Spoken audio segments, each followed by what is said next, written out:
Hello everyone. आज मैं कक्षा 8 का गणित विषय का चैप्टर परिमेय संख्याओं की दोहराई करवाने जा रही हूँ। परिमेय संख्याओं के बारे में जानने से पहले सबसे पहले हम जानेंगे कि हमने कौन कौन सी संख्याओं के बारे में पढ़ा है। सबसे पहले है हमारी प्राकृत संख्याएं। प्राकृत संख्याएं क्या होती है? वो संख्याएं जो 1 से शुरू होती है और ये सारी प्लस वाले नंबर्स होते हैं हमारे 1 से शुरू होती हैं, 2, 3, 4, 5 और अनंत तक जाती हैं। दूसरी है हमारी पूर्ण संख्याएं। पूर्ण संख्याएं क्या होती हैं? जितनी भी हमारी प्राकृत संख्याएं हैं उनके अंदर अगर हम 0 को शामिल कर दें, मतलब 0 से शुरू होने वाली संख्याएं क्या हैं? हमारी पूर्ण संख्याएं। इसके बाद है हमारा पूर्णांक। पूर्णांक क्या होता है? हमारा जितने भी हमारे माइनस वाले नंबर हैं, 0 और जितने भी हमारे प्लस वाले नंबर हैं, ये सारे नंबर क्या हैं? हमारे पूर्णांक। पूर्णांक जो होते हैं हमारे दो तरह के होते हैं। एक होता है हमारा धनात्मक पूर्णांक और एक है ऋणात्मक पूर्णांक। धनात्मक पूर्णांक क्या है? जितने भी हमारे प्लस वाले नंबर हैं वो सारे धनात्मक पूर्णांक, और ये क्या है? 0 के राइट साइड पे जो होती हैं वो सारे नंबर क्या है? हमारे धनात्मक पूर्णांक। ऋणात्मक पूर्णांक क्या होते हैं? जो भी हमारे माइनस वाले नंबर हैं या नेगेटिव नंबर्स हैं वो होते हैं हमारे ऋणात्मक पूर्णांक, और ये 0 के लेफ्ट वाली साइड पे हमारे होते हैं। इसके बाद है हमारी परिमेय संख्याएं। परिमेय संख्याएं क्या होती है? वो ऐसी संख्याएं होती हैं जिनको हम p/q की फॉर्म में जो है लिख सकते हैं। जो हमारा p होता है उसको हम अंश बोलते हैं और q को हम हर बोलते हैं। ठीक है, तो कोई भी संख्याएं जिनको हम p/q की फॉर्म में लिख सकते हैं वो हमारी परिमेय संख्याएं होती हैं। और इसमें ध्यान रखने वाली बात क्या है? जब भी हम परिमेय संख्याएं लिखेंगे तो जो हमारा हर है यानी जो q है हमारा, वो कभी भी 0 नहीं होएगा हमारा। परिमेय संख्याओं के एग्जाम्पल क्या है? -2/3, 6/7, 9/5, -5, 9। ये 9 क्या है? हमारी एक पूर्ण संख्या है या प्राकृत संख्या भी है। ठीक है, और इसके नीचे कुछ नहीं होता, जिसके नीचे उसके नीचे हम 1 लगा देते हैं। तो इस तरह से ये हमारा अंश हो गया और ये हर हो गया। तो ये क्या है? हमारी परिमेय संख्या। इसी तरह -5/1, 3/1, 2/8, 1, 8/1। ठीक है, तो ये 4 तरीके की संख्याएं जो है हमने पढ़ी हैं। अब जो है हम देखेंगे संख्याओं के कुछ गुणधर्म, उनकी प्रॉपर्टीज के बारे में।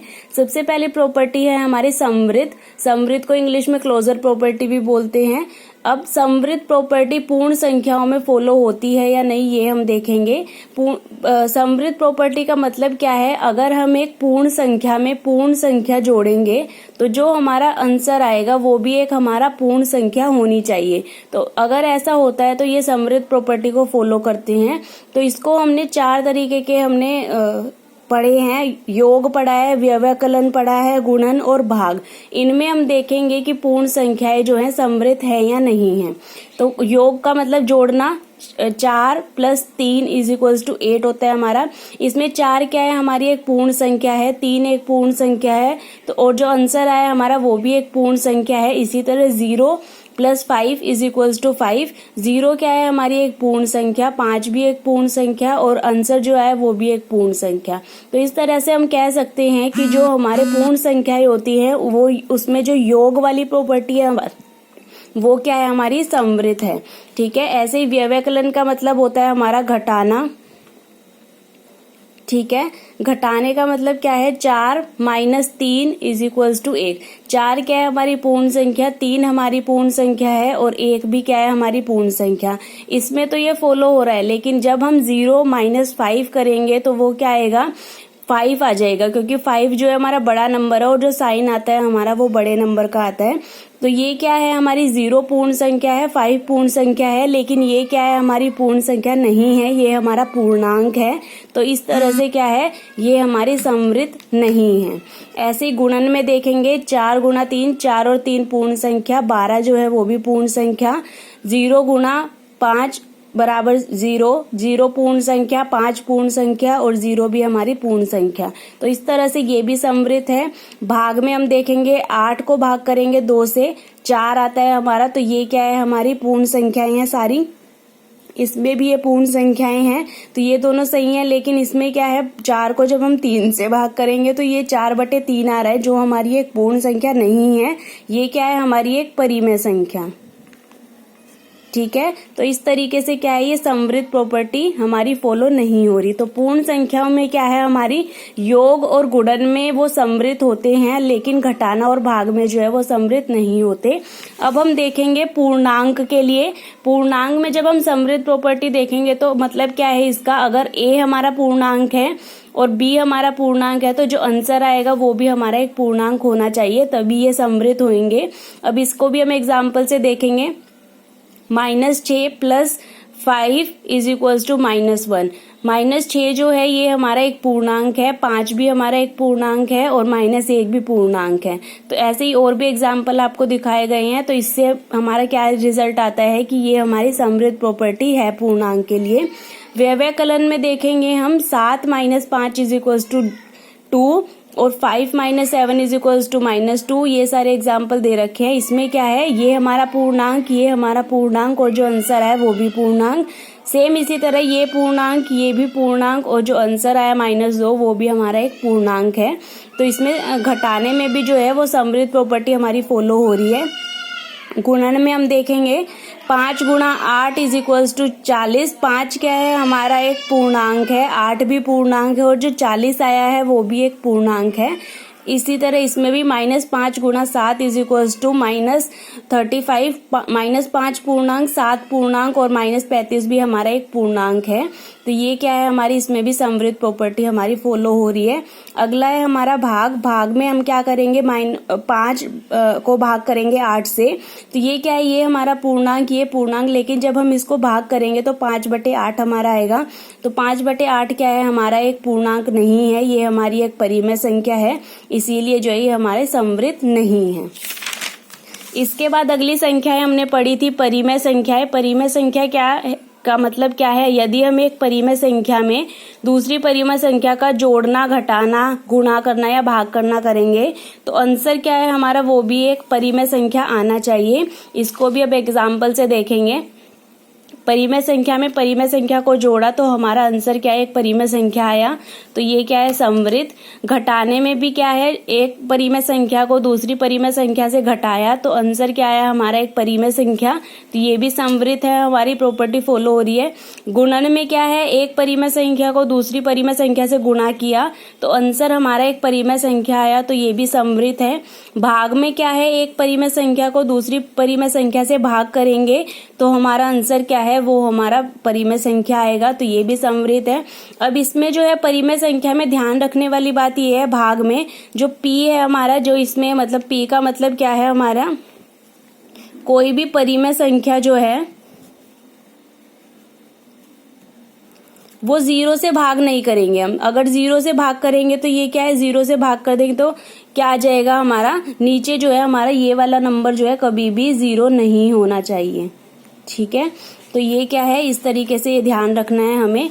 इसके बाद हमारी जो दूसरी प्रॉपर्टी है वो है कर्म विनिमयता। कर्म विनिमयता का मतलब है क्या है कि अगर हम जो नंबर्स हैं हमारे उनके कर्म को बदल दे, मतलब उनके आगे पीछे करने से जो है हमारी प्रॉपर्टीज ये फॉलो हो रही है या नहीं, वो हम देखेंगे। इसको इंग्लिश में कम्यूटेटिव प्रॉपर्टी भी बोलते हैं। ये हमारी 3 तरीके की हमने संख्याएं पढ़ी हैं, पूर्ण संख्याएं, पूर्णांक और परिमेय संख्याएं। इनके लिए हम योग, व्यवकलन और गुणन और भाग के लिए हम देखेंगे। पूर्ण संख्या में क्या है, a + b = b + a। इसका मतलब क्या है, इनको आगे पीछे कर दे हम, 5 + 3 लिखें या 3 + 5 लिखें, आंसर हमारा क्या है, दोनों केसेस में 8 ही आ रहा है। तो मतलब ये कर्म विनिमयता जो है वो फॉलो कर रही है। ऐसे ही माइनस के लिए हम देखेंगे, अगर 5 में से 3 घटाएंगे तो 2 आएगा, लेकिन जब 3 में से 5 घटाएंगे तो हमारा -2 आएगा। तो ये दोनों बराबर नहीं है, तो यहाँ हमारी कर्म विनिमयता जो है वो फॉलो नहीं होती। ऐसे ही गुणन में 5 × 3 15 और 3 × 5 15। तो ये क्या है, हमारी कर्म विनिमयता यहाँ पे फॉलो हो रही है। भाग में जो है ये फॉलो नहीं हो रही। 15 को भाग किया 3 से तो 5 आया, लेकिन 3 को 15 से भाग किया तो 1/5 आया। तो यहाँ कर्म विनिमयता हमारी फॉलो नहीं हो रही। इसी तरीके से हम जो है पूर्णांक में देखेंगे। पूर्णांक में भी ऐसे ही हमने देखा है, पूर्णांक लिए हमने और इसको फॉलो करके देखा है कि हमारे जो दोनों हैं वो बराबर आ रहे हैं, तो कर्म विनिमयता यहाँ फॉलो हो रही है। व्यवकलन में पूर्णांक के इसमें फॉलो नहीं होती। गुणन के केस में पूर्णांक में फॉलो होएगी, दोनों बराबर आ रहे हैं, और भाग के केस में फॉलो नहीं होएगी। अब बात करते हैं परिमेय संख्याओं की। परिमेय संख्या में क्या है, जो हमारा योग है उसमें ये फॉलो होएगी। इसको इसमें ऐड, एक परिमेय संख्या को दूसरी में ऐड किया तो हमारा 1/21 आया, लेकिन जब इनको आगे पीछे हमने किया तो भी हमारा 1/21 ही आया। तो ये क्या है, इसमें हमारी योग में परिमेय संख्याओं के अंदर कर्म विनिमयता फॉलो हो रही है। दूसरे में क्या है, घटाया, तो ये दोनों अलग अलग आए, तो ये कर्म विनिमयता यहाँ फॉलो नहीं हो रही। ऐसे ही जो है हमारा गुणन में ये फॉलो हो रही है और भाग में हमारी फॉलो नहीं हो रही। इसके बाद हमारी लास्ट प्रॉपर्टी है सहचार्यता। सहचार्यता को इंग्लिश में बोलते हैं हम एसोसिएटिव प्रॉपर्टी। इसका मतलब क्या है, सहचार्य का मतलब है हम ग्रुप बना के देखेंगे। अगर हमारे पास 3 संख्याएं हैं तो हम उनकी ग्रुपिंग जब करते हैं तो उनकी ग्रुपिंग करने से कोई फर्क नहीं पड़ता, ये हम देखेंगे होता है या नहीं होता। सबसे पहले हम पूर्ण संख्याओं के लिए देखेंगे योग के केस में। योग में क्या है, हम 7 को ऐड करें, पहले 2 और 3 ऐड करने के बाद ब्रैकेट के अंदर, और या फिर हम इन दोनों को पहले ऐड करें और फिर बाद में 3 ऐड करें। तो ये क्या है, 7 ऐसे का ऐसे, 3 और 2 5 बराबर 7 और 2 9 जमा में 3। तो आंसर क्या आया हमारा, 7 और 5 12, 9 और 3 12। तो इससे हमें क्या पता चला कि पूर्ण संख्याओं के अंदर योग में हमारा ग्रुप करने से कोई फर्क नहीं पड़ता, आंसर हमारा जो है वो बराबर ही आएगा। ठीक है, अब यही हम व्यवकलन में देखेंगे, घटाने में देखेंगे। 7 - 2 - 3 बराबर 7 - 2 - 3। ठीक है, तो इसमें 7 ऐसे का ऐसे, माइनस ऐसे का ऐसे, 2 - 3 कितना होएगा, प्लस माइनस माइनस होता है हमारा, तो माइनस का 1 आया, बराबर में 7 में से 2 गए 5 और माइनस का 3। यहाँ पे माइनस माइनस हमारा प्लस हो जाएगा और 5 में से 3 गए 2, तो 7 और 1 8 बराबर नहीं होता हमारे 2 के। तो व्यवकलन में जो है हमारी सहचार्यता प्रॉपर्टी जो है वो फॉलो नहीं होती। गुणन में देखेंगे 7 × 2 × 3, इसमें क्या है, पहले 2 × 3 करेंगे तो 6, और इस केस में क्या है 7 × 2 करेंगे तो 14, 14 × 3 42 और 7 6 42। ठीक है, तो दोनों केसेस में हमारे बराबर आ रहे हैं, तो सहचार्यता प्रॉपर्टी जो है गुणन में फॉलो होती है हमारी। ऐसे ही भाग में देखेंगे, भाग में क्या है, हमारे दोनों नंबर बराबर नहीं आ रहे, तो सहचार्यता प्रॉपर्टी हमारी फॉलो नहीं होती। पूर्णांक के केस में क्या है, जमा के केस में ये योग के केस में फॉलो होएगी, क्योंकि लास्ट में जब हम सोल्व कर लेंगे ग्रुप करके, इसमें क्या किया है हमने, पहले -2 ऐसे का ऐसे लिया है और 3 और -4 को ऐड किया है, लेकिन दूसरे केस में -2 और 3 को ऐड किया है पहले, फिर -4 को ऐड किया है। तो इसमें क्या, जब हमने सोल्व किया इन दोनों को, दोनों साइड आप देखेंगे तो हमारे दोनों साइड -3 और -3 ही आया, तो इसमें सहचार्यता प्रॉपर्टी पूर्णांक के केस में फॉलो होती है। ऐसे ही व्यवकलन के केस में फॉलो नहीं होती, क्योंकि दोनों अलग अलग आ रहे हैं, और गुणन के केस में फॉलो होती है, दोनों सेम आएंगे, कैसे भी ग्रुप करके लिख लो। और भाग के केस में फॉलो नहीं होती, जैसे हमने ये किया है ऐसे ही हमारे पूर्णांक के केस में होता है। परिमेय संख्याओं के लिए भी क्या है, योग के केस में ये फॉलो होती है, हम पहले किसी भी 2 परिमेय संख्याओं को ग्रुप करके ऐड कर ले और फिर तीसरी में ऐड करें तो ये फॉलो होती है, जबकि व्यवकलन में फॉलो नहीं होती, गुणन में फॉलो होती है और भाग में फॉलो नहीं होती।